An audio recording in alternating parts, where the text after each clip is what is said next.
দেশের সংবাদভিত্তিক satellite television সময় টিভির ৫ জন গণমাধ্যম কর্মীকে সুনির্দিষ্ট কোনো কারণ ছাড়াই চাকরিচ্যুত অভিযোগ পাওয়া গেছে। এ ঘটনায় ক্ষোভ ও নিন্দা জানিয়েছেন জাতীয় পার্টির চেয়ারম্যান গোলাম মোহাম্মদ জি.এম. কাদের।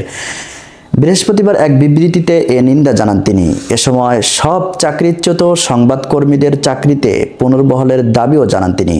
একই সঙ্গে দেশের সব গণমাধ্যম কর্মীর পেশাগত নিরাপত্তা নিশ্চিত করতে সংশ্লিষ্ট সবার প্রতি আহ্বান রাখেন। জি.এম. কাদের আরও বলেন, দেশে বিএনপি ও আওয়ামী লীগের ভোটার সংখ্যা সবচেয়ে বেশি।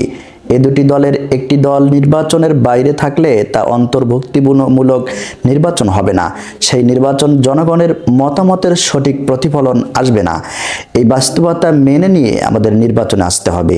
কাউকে বাদ দিয়ে সহজে জয়লাভ করা নির্বাচন জনগণের কাছে গ্রহণযোগ্য হয় না। বিবৃতিতে জাতীয় পার্টির চেয়ারম্যান আরও বলেন, অকারণে সংবাদকর্মীদের চাকরিচ্যুত করা গণমাধ্যমের কণ্ঠরোধ করার উদাহরণ, যা জবাবদিহিতামূলক সরকার ব্যবস্থা ও গণতন্ত্র চর্চার পরিপন্থী। এমন অমানবিক সিদ্ধান্ত মেনে নেওয়া যায় না। গণমাধ্যমের পূর্ণ স্বাধীনতা নিশ্চিত করতে সংশ্লিষ্টদের প্রতি আহ্বান জানান তিনি। প্রিয় দর্শক, সময় টিভি গত জুলাই থেকে শুরু করে এ পর্যন্ত কিরকম নিউজ করেছে এবং কি নিউজ করেছে, কাদের পক্ষে কাজ করেছে এবং কাদের বিপক্ষে কাজ করেছে, এগুলি কিন্তু স্পষ্ট সবারই জানা।